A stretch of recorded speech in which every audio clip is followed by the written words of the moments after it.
Hi guys, welcome. This is your reading for Aries sa buwan ng November. Tingnan lang natin kung ano mensahe para sa'yo. Be open-minded, hindi po halos lahat makaka-resonate. Piliin nyo na lamang, and thank you nga po pala sa mga nag-subscribe at sa mga bumabalik. Welcome po tayo. Anong mensahe para sa'yo ngayong Aries, ngayong buwan ng November? Give me the message for Aries, please. Gusto nitong kumawala. Meron ditong Aquarius, okay? Energy ng Aquarius. Sinasabi dito, no? Or pwede rin sabihin, meron kang person na Aquarius. Originality, philanthropy, and progress imagining. Nafe-feel ko dito sa card na to, no? Sa Aquarius. Magkakaroon ka dito ng maraming idea or pwede rin sabihin na bukas ang iyong intuition, ano? Malakas ang iyong kutob. Nakatuon ka ngayon sa iyong pagbuo ng iyong pangarap, or pwede rin sabihin meron kang gustong gawin or meron ka ditong gustong umpisahan, okay? Napifeel ko din dito, no, na meron ditong tagumpay na naghihintay. Kung makikita mo dito kasi yung bundok. Bundok kasi, meaning ng bundok ay yung matibay, ano? Meron ditong katatagan na kung sana, no, meron kang gustong marating na mas malaki, okay? Then sinasabi dito, no, imagine mo, no, ilarawan mo ng malaki yung gusto mong mangyari sa buhay mo dahil ito yung mamamanifest mo to, no? Kasi kung makikita mo dito, may between, okay? Nakikita ko dito sa Aquarius energy na ikaw ay nagtitiwala sa taas, okay? Nagtitiwala ka kung paano lahat ng iyong mga gusto ay ma-attract para sa'yo, okay? Yung tipo bang nagtitiwala ka na lang sa process ni God, okay, na ito yung mangyayari at magaganap sa buhay mo. Ito lang nafe-feel ko, no? Then nafe-feel ko kasi din dito na ikaw yung tipo ng tao na kaya mong lumikha ng isang proyekto, no, na meron kang sariling originality or meron kang sariling kakayahan, no, na hindi ka gumagaya sa mga nililikha ng iba, okay? Yung tipong ikaw yung nagiging ditong pioneer, okay? Meron kang sariling kakayahan, may pagka-unique ikaw, okay? Ito lang yung nafe-feel ko. Meron ditong tagumpay na naghihintay sa'yo, okay? Tingnan pa natin. Give me the message for Aries, please. Lumabas dito ang the Saturn, okay? Nafe-feel ko dito na Saturn, marami ka man experience na struggle sa buhay, pero nakatuon ka pa rin sa iyong goal. Nafe-feel ko din dito na natututunan mo, okay? Natututunan mong itaguyod yung iyong sarili, or para malampasan yung mga pagsubok na kinakaharap mo dito. Nagiging kang patience, or pwede rin sabihin na tinuturuan ka dito maging patience. Kasi bilang Aries, ang Aries kasi yung sign tipo na ayun nito na nag-iintay, okay? Yung tipong gusto mo agad-agad na makukuha mo or magkakaroon ng magandang resulta agad-agad yung mga inuumpisan mo. Ganun kasi ang Aries, ayun nito, mainipin ang Aries. Pero ganun pa man, sinasabihan ka dito na kailangan mo dito ng pasensya. Tinuturuan ka dito maging strict, okay? Magkaroon ng disiplina para sa iyong sarili. Nang sa ganun, yung iyong mga pinaghihirapan ay makamtan mo ng dire-diretso, okay? Kailangan mong ma-experience din yung mga struggle dahil yan ay yung step by step para makamit mo yung goal. Hindi kailangan na madaliin ang bawat bagay-bagay na gusto mong mangyari sa iyong buhay, okay? Then nafe-feel ko dito, Aries, dahil meron ditong kwago, na ibig sabihin na ito ay nagpapahiwatig sa iyo ng intuition, malakas na kaalaman, malakas na kutob, no? Ito yung nafe-feel ko. Meron ka ditong spirit guide ng isang kwago na kung saan matalino, malawak ang kanyang gustong mangyari, or kung makikita mo kasi ang kwago, malino ang mata niyan, kita niyan kahit nasa dilim. Kumbaga, hindi ka malilin lang dito. Ito lang yung nafe-feel ko, hindi ka dito may isahan ng kung sino man, matalas ang iyong intuition, okay? Malakas ang iyong kutob. Matalas ang iyong paningin, okay? Ito lang yung nafe-feel ko dito sa Saturn. Tingnan pa natin kung ano pa yung mensahe para sa'yo.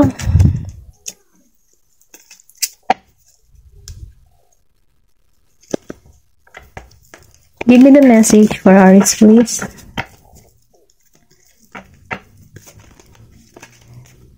Give me the message. Okay, meron ka dito wanting gibus. Count your blessing. Okay, sinasabi dito no na aani ka ng maraming biyaya ngayong November. Kumbaga yung mga blessing na ito na parating sa bibilangin mo or sabihin natin, dito na mag-uumpisa yung blessing na hinihintay mo. Kung ano man yung minamanifest mo sa iyong buhay, dito na mag-uumpisa. Sinasabi dito na huwag kang susuko, maniwala't magtiwala ka lang, manalangin, okay? Nang sa ganun, dire-diretso yung daloy ng biyaya para sa iyo. Okay, Aries? Tingnan pa natin. Give me the message for Aries, okay? Meron ditong vision. Sinasabi dito no na kailangan mong iklaro lahat ng iyong gustong mangyari sa iyong buhay, kasi once na nagiging clear ka, meron kang vision na gusto mong maganap sa iyong buhay, kailangan mong panatilihing malinaw, okay? Nang sa ganun pagtuunan mong pansin kung ano man yung hinihiling mo, kung ano man yung goal mo, kung ano man yung gusto mong makamit, kailangan mo siyang i-vision, ilarawan, nang sa ganun mamanifest mo to ng dire-diretso para sa iyo. Okay, Aries? Give me the message for Aries, please. Okay. Meron ka dito, Hecate. Sinasabi dito na kailangan mong pakawalan na yung mga past na nangyari sa iyo, kasi yung past na yan, yung mga masasakit na nakaraan sa iyo sa nakaraan, hindi ka na nito masasakop pa kumbaga tapos na yan kaya kailangan mo ng pakawalan kung ano man yung mga nagpapahirap sa iyong kalooban, maging sa love life, sa karera, or sa ano pa man na nagbibigay sa iyo ng pasakit kapag naaalala mo ito, kaya kailangan mo tong pakawalan. Then sinasabi din dito na ang pagbabago ay importante, no? Kung gusto mo magkaroon ng panibagong simula para sa iyong sarili, kailangan mo dun ka mag-focus sa iyong goal, sa iyong pangarap. Okay, Aries? Ito lang yung sinasabi dito. Tingnan pa natin dito.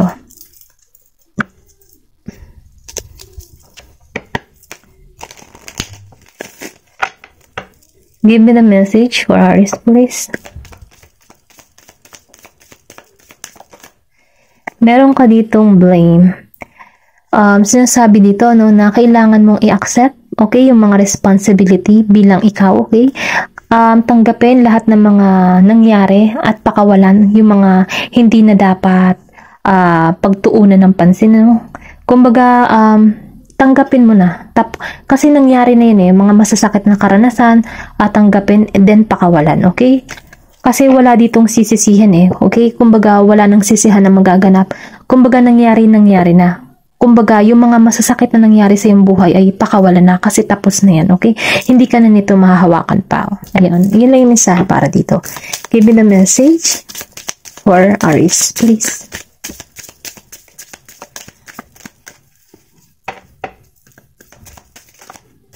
Meron ka ditong empathy.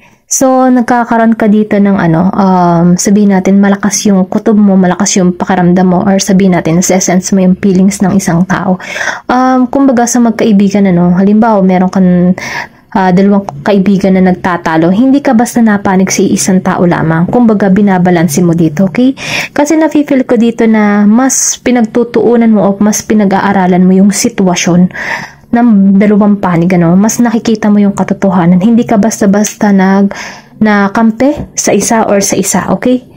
Kapag meron kang dalawang kaibigan na nagtatalo, nasa gitna ka lang kasi mas pinapakiramdaman mo kung alin talagang panig ang tama, okay? Ito lang yung nafe-feel ko. Malakas yung iyong pakiramdam. Malakas yung iyong empathy. Tingnan pa natin kung ano pang mensahe para sa'yo. Give me the message for Aries, please. Meron ka ditong success, okay? Aries, ngayong November, yung sinabi ko kanina, meron tagumpay na naghihintay sa'yo. Maniwala't manalig ka dito, okay? Nakikita ko dito na hindi mo inaasahan na lahat ng iyong mga pangarap ay matutupad mo, or pwede rin sabihin dito sa November, dito na magsisimula yung yung hinihintay mo. Dito na yung simula na dire-diretso yung daloy ng success na hindi mo akalain na ito yung magaganap pala para sa iyo, okay? Ito lang yung nafe-feel ko. Kailangan mo lang ditong maniwala, manalig, manampalataya, okay? Dahil ang biyaya ay parating sa iyo. Tingnan pa natin kung ano mensahe para sa iyo nitong angel. Angel Guide Tarot.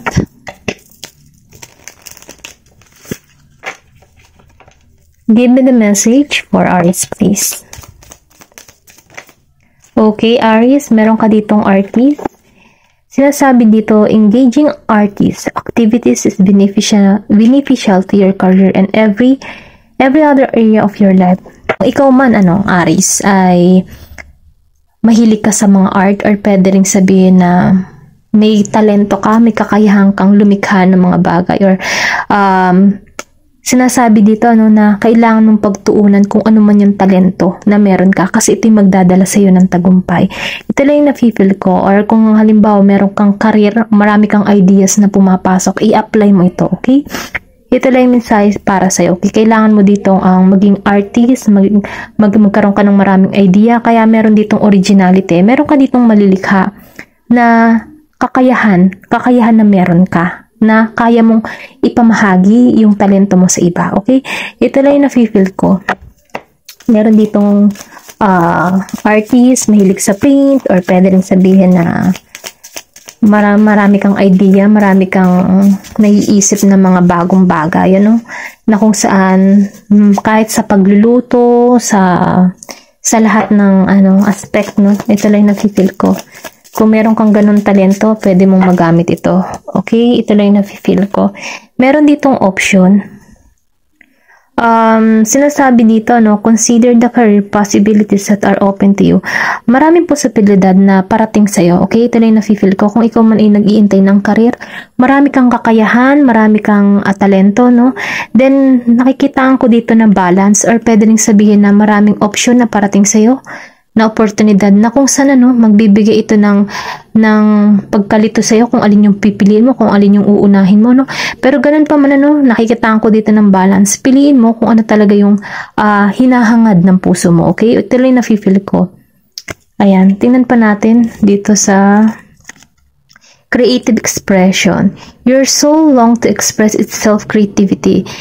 Kung makikita mo dito, plus painting, meron kang kakayahan, meron kang, maybe magaling ka mag-drawing, meron kang makikreate na bago, or sabihin natin na pagtuunan mo ng pansin, kung ikaw ay magaling ka sa mga, sa mga painting, pwede mo kasi itong maging karera, or pwede rin sabihin na magi-itong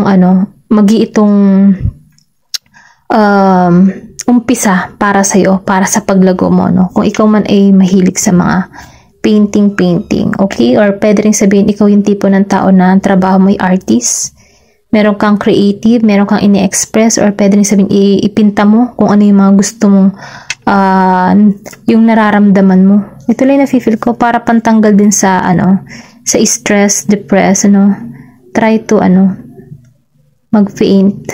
Ito lang na-feel ko, kasi dalawang beses lumabas yung, yung painting dito. Maybe nag-aalinlangan ka pa dito. Ito lang yung na-feel ko. Ayun lamang. Ayun lamang po, Thank you for watching and love and peace. Thank you for watching Glow and Peace.